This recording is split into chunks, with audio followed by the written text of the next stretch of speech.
Persian ನುಡಿ ಬಿರಿಯನ್ ಎನ್ನುವುದರಿಂದ ಬಿರಿಯಾನಿ ನುಡಿ ಹುಟ್ಟಿದೆ. ಇಂಗ್ಲಿಷ್ನಲ್ಲಿ ಬಿರಿಯಾನಿಯನ್ನು ಮಿಕ್ಸ್ಡ್ ರೈಸ್ ಡಿಶ್ ಎನ್ನುವರು. ಪರ್ಷಿಯನ್ನಿನ ಬಿರಿಯನ್ ಎನ್ನುವುದಕ್ಕೆ ಬೇಯಿಸುವುದಕ್ಕೆ ಮೊದಲು ಹುರಿದದ್ದು ಎಂದು ಅರ್ಥ.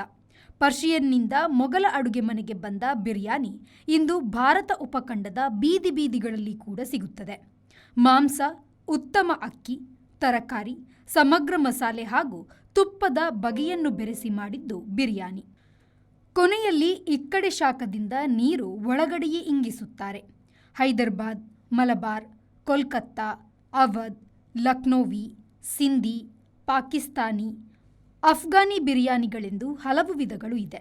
ಸಾಮಾನ್ಯ ಎಣ್ಣೆ, ಸಾಮಾನ್ಯ ಅಕ್ಕಿಯ ಸರಳ ಬಿರಿಯಾನಿ ಸಹ ಇದೆ. ಇದನ್ನು ರೈತ, ಸಲಾಡ್, ಕರಿ ಜೊತೆಗೆ ಬಡಿಸುತ್ತಾರೆ. ಕ್ಯಾಲೋರಿ ಹೆಚ್ಚು ಇರುವುದರಿಂದ ಮುಕ್ಕುವುದರಲ್ಲಿ ಲೆಕ್ಕ ತಪ್ಪಬಾರದು. Bureau report, V4 news, Tehran.